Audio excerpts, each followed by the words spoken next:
he I did a video about Michael Bloomberg about a month ago. And I was saying how Michael Bloomberg is going to be a problem because Michael Bloomberg has a whole lot of money. And he he could just lose $3 million and it wouldn't even affect him. Did you know Michael Bloomberg is the 8th richest person in America? Did you know that? I mean, I knew he was rich. I knew he was that rich. He could just burn money and just be like, sometimes you got to burn a couple $1 million, whatever, man. He's the type of guy, I saw a story about 4 years ago of a husband who got pissed off with his wife because she cheated on him and she ended up divorcing him and she ended up, they split up and she got the house in the divorce and she moved her boyfriend in and her boyfriend's a lot younger. He was an older dude. So this guy was still so loaded, he bought a house across the street from her. And he hung outside the window pictures of her, pictures and billboards and stuff she's a whore, It's and she had to see that every day because there was nothing she could do because it was his property. And he's cost was no barrier, man. He's I just wanted to stick it to her. I wanted every day for her and her boyfriend to get up. He's in the house I paid for that I'm paying alimony on. He was cheating with my wife. I want every day for him to feel the pain. And so, it's a funny story. It's better than him burning down her house or doing something violent, right? And you hear it, but you also you're God, this guy's got a lot of money. He has so much money, he could just do stupid stuff just to have the last word. That's Michael Bloomberg. He's got FU money, man. He don't care. Michael Bloomberg is such a jackass and such a power-hungry that Senator, good morning. Good to see you. We were talking a little bit earlier on the program about Mike Bloomberg, and there's some reporting in Politico this morning about a push from progressives to try to get him onto the debate stage. They're concerned he's avoided scrutiny from his other contenders in that he's able to air these TV ads and not then have to answer tough questions. Do you think Mike Bloomberg should be on the debate stages going forward? I'd be fine with him being on the debate stage because I think that instead of just putting your money out there, he's actually got to be on the stage and be able to go back and forth so that voters can evaluate him in that way. Certainly being on the debate stage for me and making every single benchmark put in front of me has been helpful because then people get to know me. They can see that I'm tough enough to take on Donald Trump, and they can see how I respond with other people on a stage. And I think that would be really important. And my hope is, I think he could have done it if he wanted to get some donors and if we wanted to be on the ballot in the early states, but he didn't want to do that. So that means you have to wait till the Super Tuesday time. But I don't know when that debate is scheduled, but there better be one.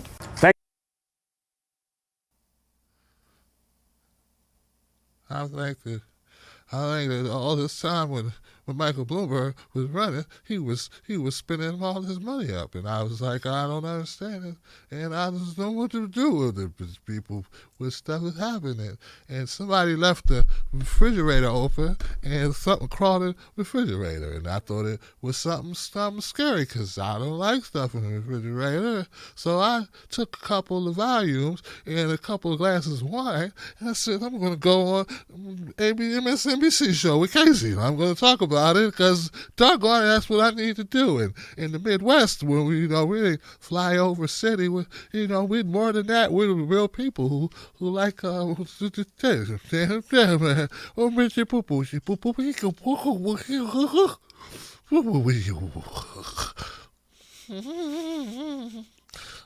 just peed on myself a little bit. I don't know what. Thanks for having me. And I'm so tough. I'm going to beat Donald Trump. Not really beat him because I'm going to be there. I'm going to lose for everyone, so that all the people can be. Whippy.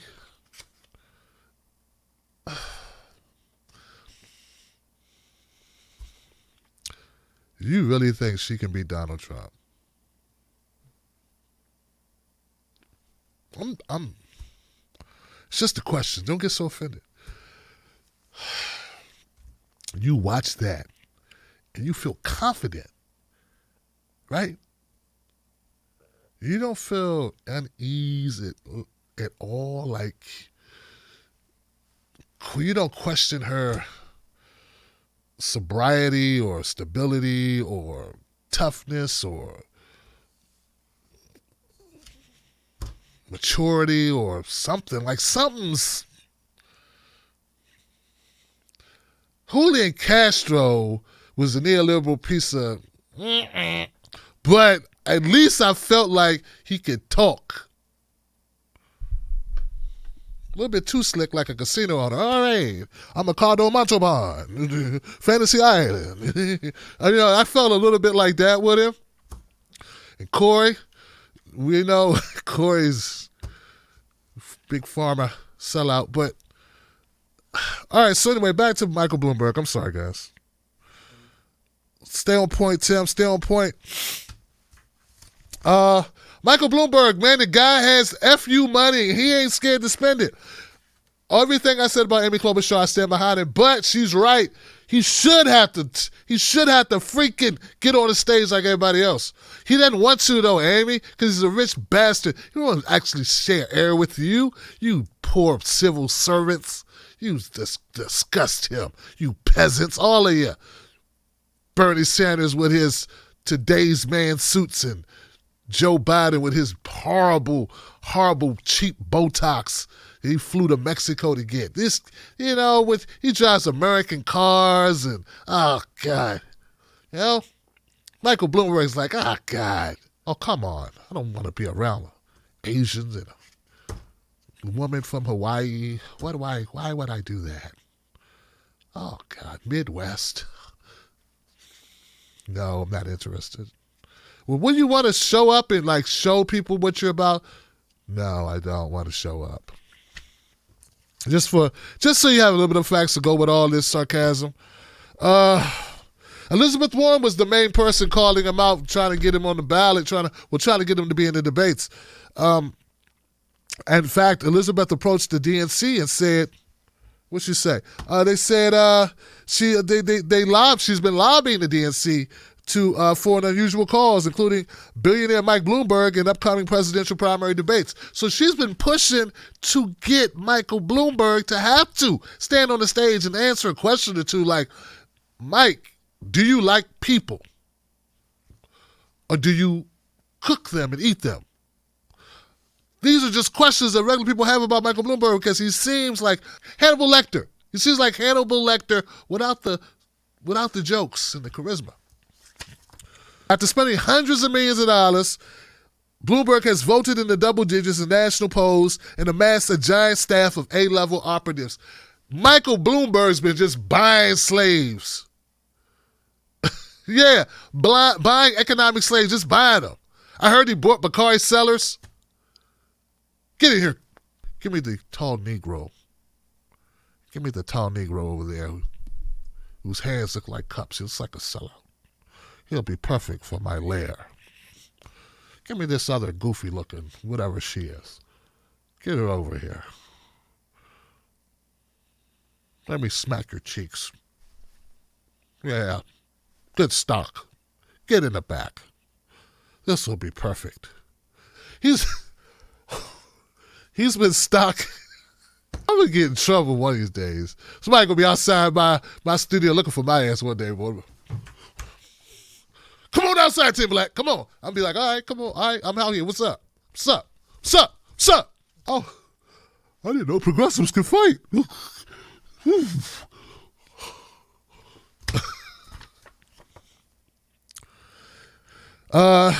Zephyr Teachout was talking about Michael Bloomberg. She said he has a long history of big money self-promotion, but he wants to play senior statesman and try to get people to believe he's just taking one for the team, said Zephyr Teachout.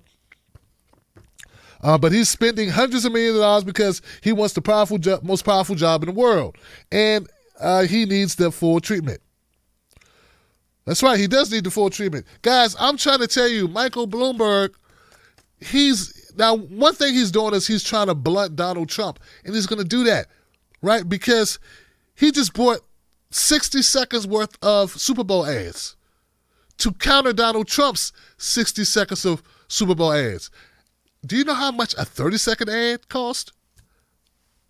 $5 million, Johnson. He and Donald Trump have just spent $10 million for 60 seconds worth of Super Bowl ads. So we got Michael Bloomberg buying his way into the rankings, not having to appear on stage, not have to answer any questions about any policies, any of his history as a mayor of New York, nothing.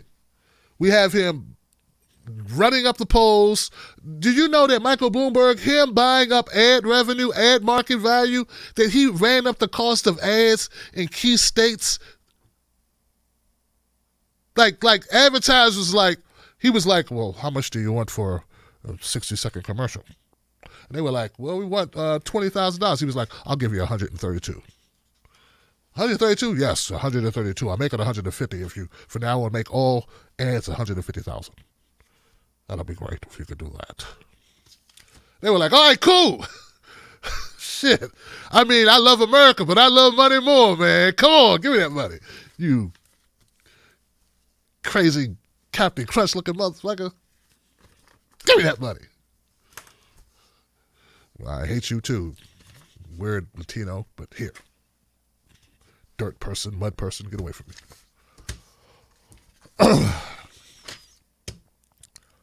And see, here's the thing. Here's another thing he's doing. So the ad revenue, the ad prices shot up.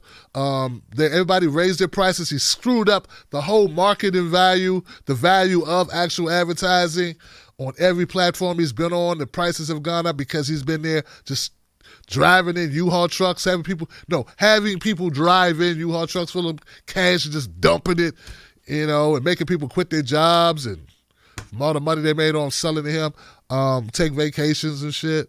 It's really been bad for the economy. But as I stated before, he's been buying people. Like, he's buying all of the people that you hate. Like, he's buying everybody up. Like, this hard to find. If you run a political campaign right now and you want to find staff, he done brought up all the good staff. I think he's paying some people not even to go to work. Like, you got FU money when you pay people, look, I don't want you to. Here goes, what's your salary requirement? Well, I usually charge about, $120,000 for, depending on the campaign cycle. Okay, make it $250,000, but I don't want you to come to work. Huh? Yeah, we don't want you with us because you might have a conscience at some point. So here goes $250, but the understanding is that you won't do any political work whatsoever for anyone. You'll just take the money and just sit home. Do whatever poor people do. Just go do that. There's no reason why you would need to work with it. Okay, here, just don't touch my hand when I give you the check, okay? Don't touch my hand, okay. So the question I know everybody's wondering is, how dangerous is Michael Bloomberg going to be? I'm not worried about him. I was worried about him, but here's the thing. I don't think that there's a real, I don't believe that there are people who would support Bernie who would be like, oh, man, oh, gosh, Michael Bloomberg and Bernie, God, oh, shit, I can't make my mind up. Oh, God, it's like, I don't know, Brad Pitt and the devil. God. I don't know if I can. How do you choose? It's like Will Ferrell versus Gallagher. I don't know. It's like Dave Chappelle versus Shucky Ducky. It's like they're so separate that, they're totally different, right? And I don't feel at all that Bernie Sanders has anything to worry about. The problem is the uninformed voter, and we all know Donald Trump loves the uninformed voter. That's part of the problem, okay? And I don't trust Michael Bloomberg to keep his promises of, well, I'm just going to throw all this money in, and whoever the nominee is, I'm going to then divert all my resources into helping them defeat Donald Trump. I don't know if you're going to do that, though. You really going to do that? I'm going to do it, dumb blackie. Hey, Tim Black, won't you just stop doing shows for next year or two? Here goes $250,000. It'll cost you more than that. Okay, make it $2 million, but don't do any shows for 3 years. Don't touch my hand, Tim Black. Don't touch it. Up, you touched it. That's it, Tim Black. None for you. None for you. Make it $5 million. Like your chutzpah. You got soul, brother. I'd be like, oh God, oh. Everybody thinks Kyle is great, don't they? They watch Kyle anyway. You need to watch me. You got Kyle. What you need Tim Black for? You got Kyle and Sam Cedar. David Pakman. Why would you don't need Tim Black. You got David Pakman, man. Guy's so progressive. Yeah, he's like, ooh. It's basically the same. We're basically watching his show is like watching the Tim Black show. So like you won't need both of them. I mean, David Pakman's great. I mean, that's why he has 800,000 subscribers. And I have 140 because he is amazing. Always great with his analysis. Never, ever could be considered a sellout neoliberal piece of shit. Never, ever. Always spot on. So informative. Oh, man, and the entertainment value is crazy. He even got better when his sidekick left. Oh, he got more engaging, more down to earth, more real.